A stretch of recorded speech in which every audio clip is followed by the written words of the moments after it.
What's going on, everyone? It's Adam Craig with Grandstand Golf. This is our round 4 DFS Showdown targets for the 2021 US Open.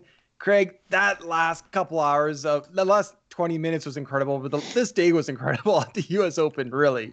Yeah, I mean, it was lots of movement in the leaderboard, both up and down. Unfortunately, in prepping for this video, I decided to take, the leaders were on or finishing 17. I decided to take my dog out. You saw where Usti hit it too. I was like, oh, that's, cozy up there and get his birdie. He'll be at -4. Good. And then, came back inside and saw that he had done something different than that. Yeah, that putt, I mean, it didn't look like it ever left the center of the cup. It had speed, it had a ton of speed, but yeah, it never looked like it left the center of the cup. And then Mac Hughes with a huge eagle early in the day vaulted himself into the conversation. It seems completely wide open now. Yeah, I mean, so first off, like as Canadians, Mac Hughes, this is just like, I mean, it feels, I'm going to exhale after the fourth round because... Yeah, if in some way he manages to hold on and take this thing down, that would be, the biggest thing since Mike Weir winning the Masters in terms of Canadian golf. So, and I do want to clarify: am I in my pajamas? Yes, but it's for a good reason. Oh, wrong way. It says Canada 150. It does say Canada 150. We've never had a Canadian 54-hole leader or co-leader at the U.S. Open. Of course, this would be one of the biggest moments since Mike Weir won. Coming off 5 missed cuts, he wasn't even really on our radar at all. But the one thing Mac Hughes can do is he can drop bombs, and he seems to have done that. I mean, throughout the tournament so far. Yeah, for sure. I mean, if you look at his putting numbers, they're crazy. I caught a little bit. I don't remember if this was on the. He was interviewed, I think, by the Golf Channel or NBC or whoever it was, but then he was interviewed by the Canadian station afterwards. So not everyone might have seen this, but he was talking about how, with missing cuts, there's just so much pressure on Friday and to like get through the cut that once he was through it, it just kind of felt like there's no pressure. Like essentially you just go play. And I mean, I guess at the end of the day, you've got to check. So like it is what it is. But I think he seems to have a good attitude. He might be feeling the pressure going into tomorrow though. I think once the media and if he checks his phone, the pressure is gonna start building tonight, and it'll be a little bit harder to sleep. I mean, the one thing is he doesn't seem like he's just saying it. He's just saying like essentially all I can do is go out there and play golf, and it might be an ugly round, it might be a good round, but all I can do is golf, and that's the mentality I think you have to have is that you don't think too far ahead. I'm just playing golf, And as a, strong short game player instead of like a pure ball striker, I feel like that might handle the nerves a little bit better because you are that solid on the greens. Yeah, although you need to, you need to then be converting those 8 to 10 foot par saves and all those kind of things because, it's just typically you're working a little bit harder. So Mac Hughes, a huge eagle. Louis Oosthuizen's a huge eagle. Russell Henley just kind of quietly at 5 under, still in the lead. He might sleep easiest of all three of those guys. I mean, because he kind of had the thing all day, and it feel like house money now, right? Yeah, I mean, it felt maybe it's just because it just seemed very stress free for Russell Henley today. I think he hit a lot of really good golf shots. I mean, I guess he holed out a bunker shot. But he's in the bunker a lot, but his approach play, I mean, he was one of the guys I was playing all the time. But his approach is so strong, and it has been for a long time. It's so strong, and then it kept kind of putting him to that maybe 10 to 15 foot range, and then he was kind of just missing birdies and tapping easy pars, which like it makes a few of those birdies drops. He's in a totally different position, but ultimately, I think he's got to be pretty happy with the day to tread water and stay at 5 under. I think is good for him. He's just got to go out there and do it one more time. And then we got, I don't know how the tee times is split up. It might be Henley. I'm not exactly sure. But anyways, breathing down their neck at 3 under are two pretty big guys in the game of golf. Yeah. It almost would have been exciting if Usti hadn't have made and got in at 3, because I think then Bryson and Rory would have been together in the second last group. But as it is, I think likely, because Rory was in first, so likely him and Henley will be out together.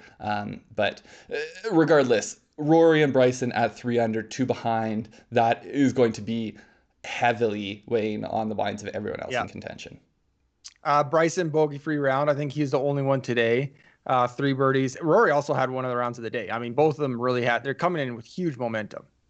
Yeah, oh, for sure. Rory could have been lower, it felt like. As Rory does, I mean, I think that's in part because hitting that flag stick, like what a cash shot that was. Likely it would have bounded up and he would have been in sort of similar situation of trying to, long eagle attempt and tapping in a birdie hopefully. But it just looks like such a screw job when you hit a pin and go 50 feet sideways. So these guys at -2, I think the 2 best rounds today, or a few of the best rounds, were 4 under, I believe. Paul Casey and a couple others. So these guys at -2, do you think they had what's your game plan going into Sunday? Do you think I can get to 6 under and then see what happens, or do you feel like you need to what are they in it? Are they live? I think anyone at 1 under. I think 1 under is still alive. I think there's so much volatility out there in the golf course that we saw 4 unders today. I think 4 unders could easily DJ could go out there and put a 6 under on the board and get to -7, I think. I'm not saying that's an easy thing, but just if you think about when these guys have outlier rounds, sometimes they just have one where it's 3 better than whoever was next best in this field.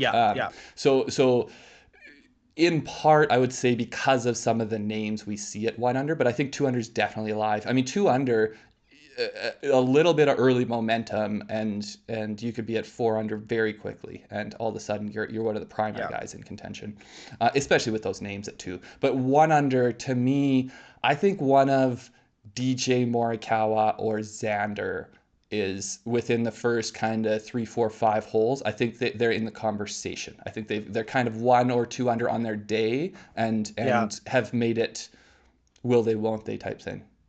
Say what you will about U.S. Opens and U.S. Open setups, but this is absolutely revealing, I think, the best golfers right now. Like, how they've been playing is the best golfers. If you look at this, some 30-some guys, it looks like 20 of them are in the top 30 in the official world golf rankings, and then a few that are just playing very, very good golf. But, I mean, this is kind of a who's list of superstars up here. Yeah, and really, most of the guys who aren't superstars, if you go and look next to their putting numbers, they're astronomical, because you either have superstar golf. I mean, even actually DJ is doing a lot of heavy lifting with his putter right now. Yeah, he looked good today. Yeah, but some of these guys, like I'm trying to think here. Ian Poulter jumps out at me. I think he's over 5 strokes gained so far in the tournament with his putter. But essentially for these guys to be competing out there, I think Rory is minus putting, but basically anyone else in the top 20 here is doing a good job with their putter. Yeah, but I mean, you have like up and coming like stars, like the Schefflers, the Sung Jays, those kind of guys. But then you have like the Caseys, Poulters, Molinaris that are just kind of guys like Ryder Cup guys that have been around a while and have been up at the top of the leaderboards. Maybe they're not, top 30 in the world right now, but it doesn't surprise you when they can kind of take down a Goliath, right? There's just kind of a different talent base that you're talking about with these guys that have been top 5 or top 10 in the world before that, they don't necessarily have that game every time they show up, but it's there in the memory and it can show up. So I guess 2 names to me on the latter half of this list, tied for 14th, we've got Brooks and we've got JT. Do you think... you think 1 under's there? Do you think even is, or do you not even think you don't think 1 under's? I don't think 1 under is. I think after Wolf, the top 8 guys there are the ones that ultimately is going to be a winner, which isn't saying much. It would be a long shot for the 1 unders to get there, but no, I think the 1 unders right now are looking for that top 5, the Wikipedia highlighted top 10 finish, and that's a good finish for them. Yeah. Yeah, of course. Like if you start 3 under through your first 5 holes, Xander's absolutely in it. But a lot of other things have to happen. Oh, for sure. So I would say personally, I think 1 under's live. I don't think even. I think like the Brooks and JTs, I think they're too far back. Okay, let's flip over here and talk about kind of these win probabilities that the guys at datagolf.com are throwing out right now at the end of round 3. Oosthuizen So first off, can we get to the rounds? Because the rounds, to me, I don't think that's necessarily telling of the golf course playing that much easier. I think in large, so we went from about 2.7, 2.8 in the first couple of rounds to 1.4 today. I think in large part that's just trimming the fat of the amateurs and just all the people who are not playing as well. I think essentially for these guys, it has basically held at about a similar level of play. Yeah, I completely agree. Our picks were, some were great, Paul Casey, some were horrible. Patrick Rogers did not hold his position at all. Now, that's not a good pick. Yeah, me on my side, I was fortunate. I mentioned Xander as a pick, but I was like, man, Rory and DJ and Bryson, all of those prices were just so good, and I knew that with Rory and DJ especially, that the ownership was going to be low, so I actually played them at fairly high volumes. But Gary Woodland was my Achilles heel. It was a positive showdown day, but it could have been a lot better without the +2 from Woodland. So room for improvement tomorrow. I don't even remember who my picks were. Morikawa was 1 under, decent enough round. I forget who my third one was, but Rogers and Harris English went even. Even? Yeah. Beat the field by 1.5. Yep. And actually someone I think is potentially a good play tomorrow as well. Yeah. But okay, over to the win probabilities. Usti, they're giving a 10% bump on both Henley and Hughes. Like, do you think that's fair? Do you think, yes. You're a data guy. They're a data guy. I think. Yeah. Okay. Essentially. So, what would you like on a new? Yes, absolutely, it is to me. And I don't know how much they bring any sort of major experience, anything like that, or hard course performance or anything like that. I don't know how much they use that for their like live during the week modeling. Right. But to me, I would say that probably Usti does have about maybe he is about twice as likely to win it as those guys are. Yeah, I guess it's probably true. I don't know. I guess so right now, if you could take Usti or you could take Henley and Hughes, which side of that do you want to be on?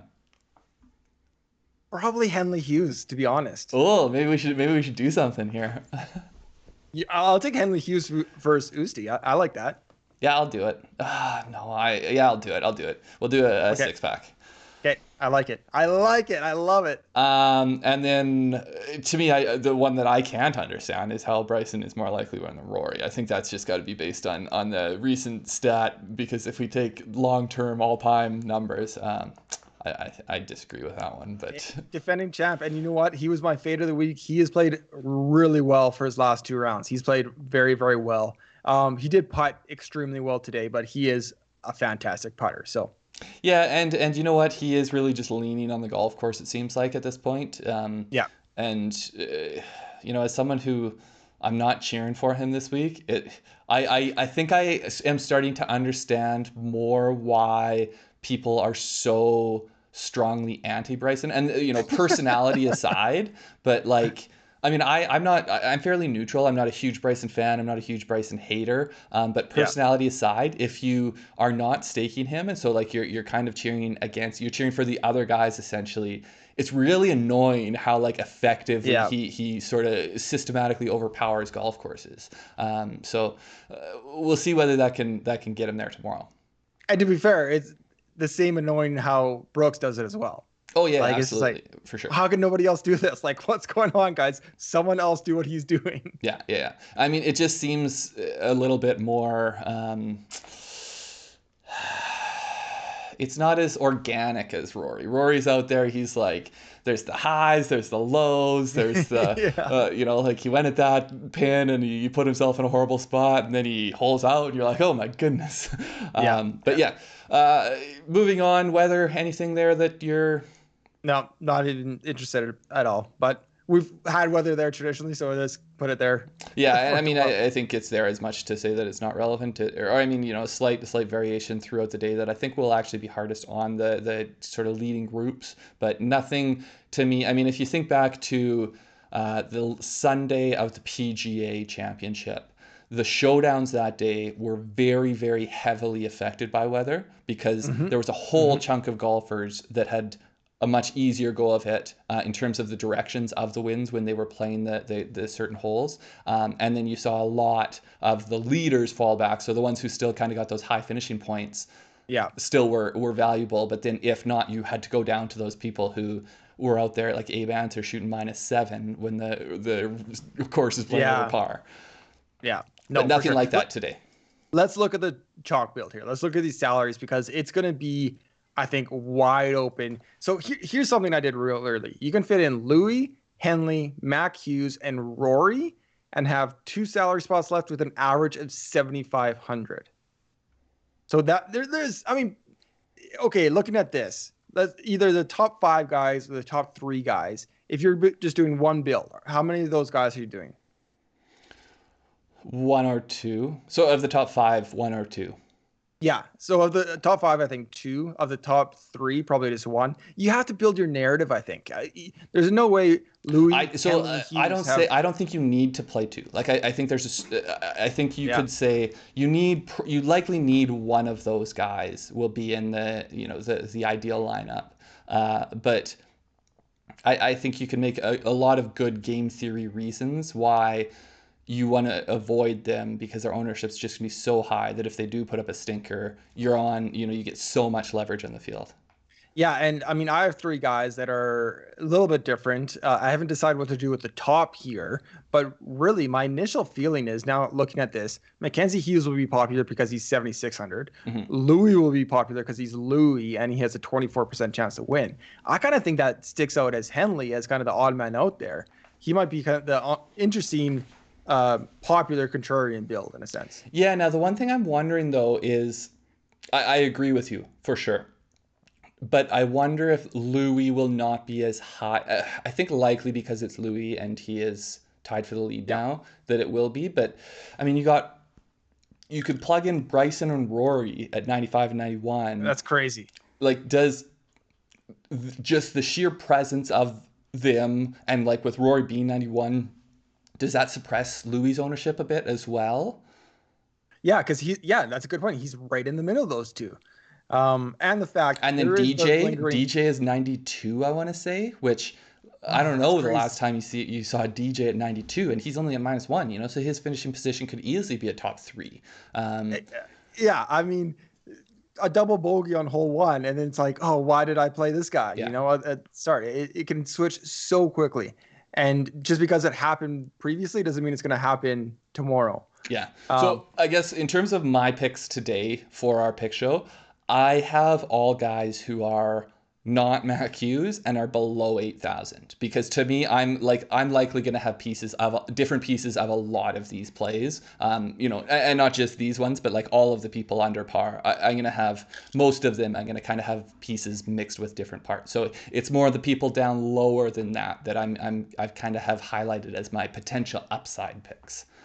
I'll call mine 1 high kind of contrarian pick, and 2 just guys I like in the 7. So we'll call it that. That's my tease. Yeah. For my picks. Yeah. Should we jump into it? Let's do it. Yeah, my contrarian pick up top. I'm going Jordan Spieth tomorrow. 8,900 on DraftKings. He's gone 77, 69, 68. I love those last 2 rounds. He's sitting at 1 over tied for 21.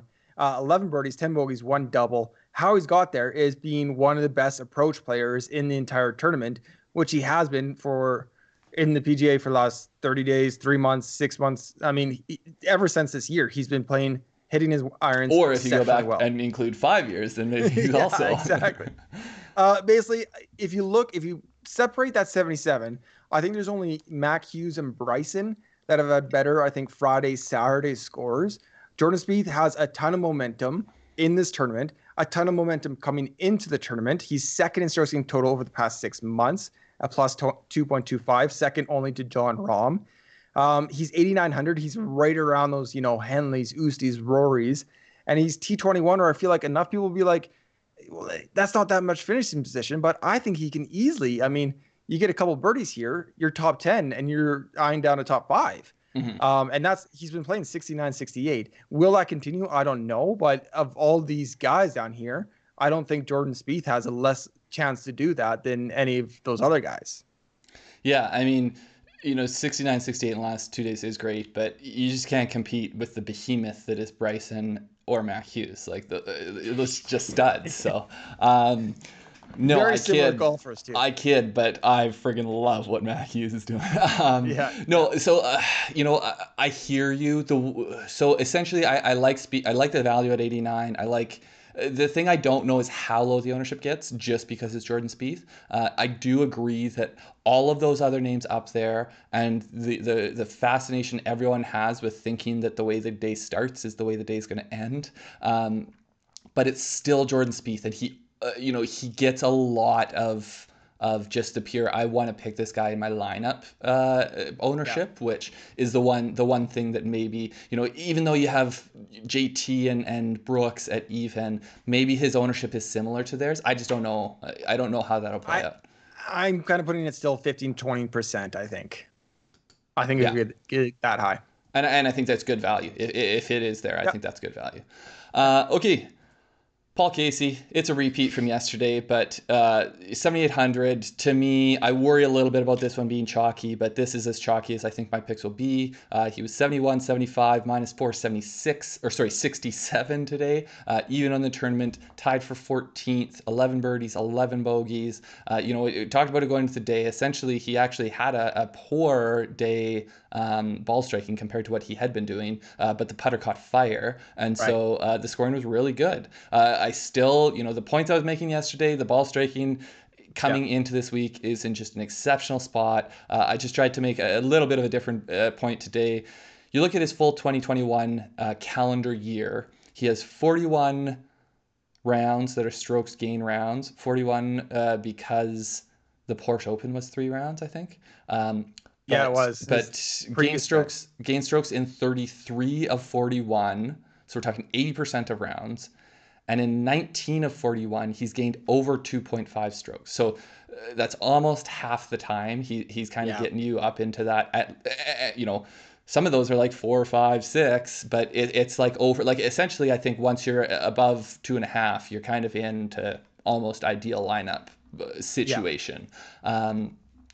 But I think the one thing I worry about is ownership, but I still think even with a slightly higher ownership, 7,800 for the guy who, coming into the week, I think it's 6 months. If you sort by 6 months strokes gain numbers, he's number 3 behind Rahm and Spieth. So people are kind of forgetting how good he was playing. For him to still be at 7,800 is a little bit. I mean, I know they used the ownership numbers from the day before, and he was not on the radar, and that's why a lot of my lineups did really well today. So maybe it's just I'm kind of picking him because he, I'm paying him for paying him the contract for the previous performance, but I'm okay doing it. I still think I like the value with Casey at 7,800. Yeah, I like it. After our show yesterday, you kind of convinced me to throw in a couple more lineups, and I did do one with Casey, so I have to thank you for that. But he was one of my picks, obviously pre-tournament. I still like him for all those reasons as well. I don't know exactly how the last 3 spots of my lineups are going to shake out. If it's in that range, he might slot in there. But right now, I think he might be very popular. Yeah, I mean, I wouldn't be surprised. But yeah, we'll see. So my pivot in that area, my second pick here, Christiaan Bezuidenhout, 7,900. He's just $100 more than Paul Casey, but a guy, I feel like, talking about not getting respect. So he's gone 72, 70, 70. He's 1 under, T9. He's in the top 10 right now. 1 eagle, 9 birdies, 10 bogeys. Playing really well, basically from the fairway in. He's a great putter. He's 17th in the field. He's doing very well in approach, 3.48. He did hold that one on 18 Thursday or Friday, so that obviously does inflate his numbers a little bit. I think it was but he's still hitting the ball very well. Basically, I think a lot of people will look at Paul Casey at 7,800. I think Bez is a really good, just kind of steady option. I think his game is just so much better than most people give him credit for, including me. He's one of your sleepers coming in. But over the last, again, like Jordan Spieth, his Friday, Saturday, Christiaan Bez only has 4 bogeys over the past 36 holes. So 6 of those were on round 1 when he shot that 72. But he's been really steady in rounds 2 and 3. And I'm just going to, kind of go back to him for a good, steady hope for, a 69 type round with a few birdies and a bogey maybe. Yeah, no, I was about to put him in here as well. I had my 2 picks, and then I didn't see you had him, so I went to write him in as a pick, and I saw that you already had him. So I totally agree with the pick. I think that even though he is -1, he'll attract attention, but I still think that there's value. The other thing, I don't like to play the narrative game, but he needs to essentially finish about where he is to secure the second South Africa spot for the Olympics. So something to keep in mind. He is, whether that makes it harder, he's a little bit nervous about finishing. Pressure. A little bit of pressure aside from just the regular U.S. Open Sunday top 10 pressure. But no, I really like it. I still think a lot of people are not really on board to how good this guy is. So yeah, no, I absolutely like the pick. The guy that he was going to be in my lineup for, Joaquin Niemann, 7,300. So this is my last guy in, not my last pick here because I have another lower priced guy coming, but this is sort of the one I am the least strong in my conviction. I think there's very high upside to this pick, but I also think that there's potential downside. 75, 69, 71. He's +2, tied for 29th. So he's got 9 birdies, 8 bogeys, 1 double. The ball striking's been really good. He's gained essentially about 7, almost 7, 6.5, 7 strokes combined off the tee and approach. He's top 15 in both.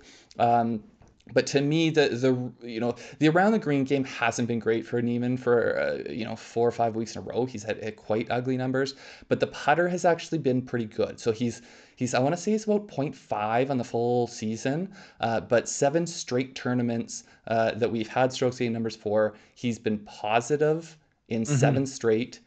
He's averaging 0.73 per round in that time. Yeah. So we look at losing 2.8 through 3 rounds here. It's not that necessarily he's going to get hot, but he's kind of due for what his form has been both on the season and more recently. So if you think, the reason that I don't like the floor, like he is someone who I think has blow up potential, and it is because of the around the green game and the fact that like, if he, when he's hitting lasers and giving himself chances, it can snowball in the positive direction. But if he's missing his targets and he has to start to rely on that, he can put up bogeys in a hurry. And so high risk, high reward. I'm not going to plug him into all my lineups, but I definitely think the risk or the reward makes it worth a small amount of play. Yeah, and I think at 7,300, he can be the last guy into your lineups and have that for you. But yeah, a guy I've probably watched all 54 of his holes on Shot Tracker because he's one of my sleepers. He's like in my best lineup and my biggest lineup. He's in my showdown today, my best showdown today. So I've been watching him very closely, and it's been making me very nervous. And so for that matter, I think I probably pump the brakes on him tomorrow. But I completely agree. His range of outcomes compared to like a guy like Bez seem a lot more extreme. That 65, 66, I don't know what's out there. And the 76 is really out there for him. And neither would entirely shock me. Yeah, but now the other thing I think, so to me, this is kind of the sweet spot is like +2, +3 kind of thing in terms of score going into the day where legitimately someone from here that goes out and shoots 4 under could be, a top 10 at the end of the day. So to me, this is kind of the range I want to find people in for my later guys in, where you're getting, I mean, Niemann will attract ownership at 73, but that's the range where I think you're starting to get more of an ownership discount. I completely agree. And I think they can go out and play golf, kind of worry-free, crowdless, almost golf. Yeah. So guy in that range, kind of, one of your old picks, Brian Harman here, 7,500. He's gone 72, 71, 71. He's +1, T21, right in that range I like. He's had 2 eagles, which is more than Rory has the entire season. 2 eagles, 9 birdies, 11 bogeys, 1 triple. So that triple came on that 4-putt today. It was shown in the broadcast. It was shown on Twitter. You probably saw it. It was an ugly 4-putt down, lipping in and out. But after that, he finished 1 under. He's a top 20 putter in the PGA Tour. He's one of the best putters, I think, inside 10 feet. He's a really good putter. He just had this weird hole where it lipped, and kind of got frustrated and kind of slammed it in there. But basically, I think for the rest of his game, it looks really good, really solid, kind of like similar to Bez, where it's fairways. Can hit some long irons, longer approach shots, but go up and down to either save a birdie or save a par and get your kind of 1, 2, 3 under and walk out of there with a pretty good score. So around the green is best in the field. His approach has been okay, 40th off the tee, okay, but again, finding fairways so I don't feel like that huge number is out there. And then his putting was brought down today with that 4-putt, but I expect that to go up, and I think he's just a really solid kind of safe play at 7,500. Yeah, and I mean, I really having a hard time here because I am agreeing with you, at least on these last two. Spieth, I'm not fully on board with, but both Bez and Harman, I feel like I really like kind of where they are in the price list, where they are, in potentially the ownership situation and their potential to move up tomorrow. I do think.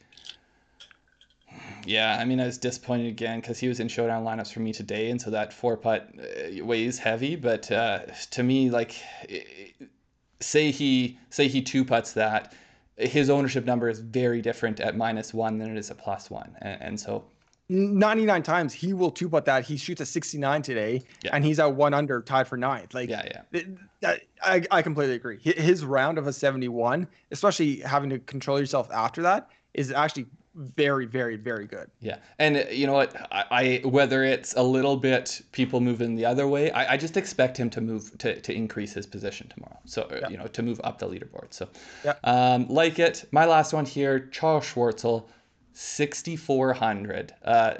It just, to me, this is just letting me do so many things with a lineup. So he's gone 71, 74, 71. He's +3, tied for 31st. 6 birdies, 9 bogeys.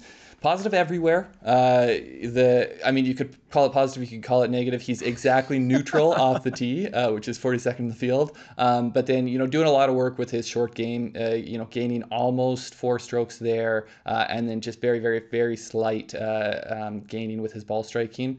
To me, it's just a combination of price, 6,400. If you look at the other names around there, there's a few guys at +1 who are cheaper, I want to say.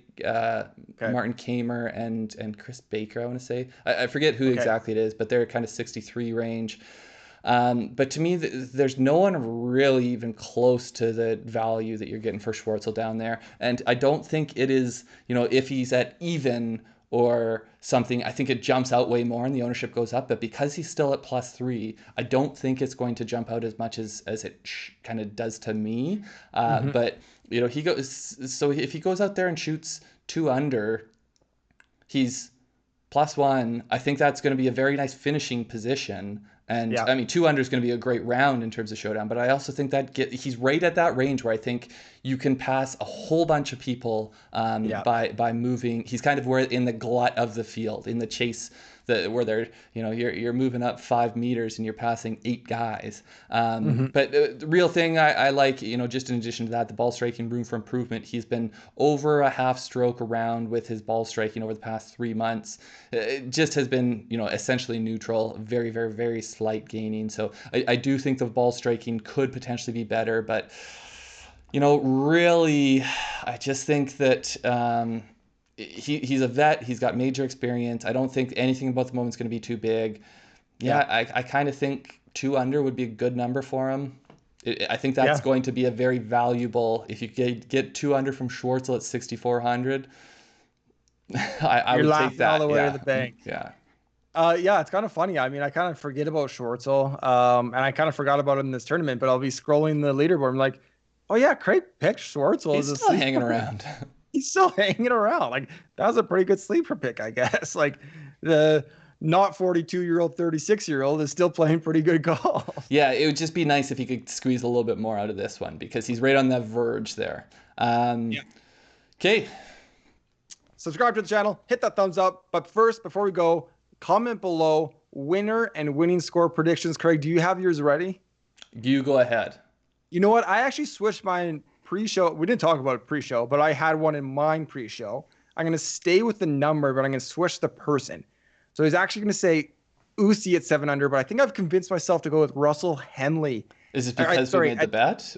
At 7 under, Russell Henley takes it, not because we made the bet, but I just feel like he's going to be a little bit slept on. And I love his approach game. I feel like I cheated myself by not playing him in the tournament long for a guy I've been playing for the last 6 I thought you did months. have him. No, I don't have him. I wish I did. I've had him every single tournament he's played. And he just kind of slipped my mind. Well, he hasn't paid off for a little while. He hasn't. Russell Henley, 7 under, gets it done. Beats the field or the next closest by 1 there. No playoff. So I guess the thing we have to clarify as well, if neither Hughes, Henley, or Usti win, it's push. Is that what we're saying? Yeah. Okay, so I'm going to say Rory McIlroy -6. -6. So those 3 guys can't even have a under par day. Man, I think it's gonna be tough. Most people are not playing under par. So that said, neither of us picking Mac Hughes, that is probably because we just don't want to curse it.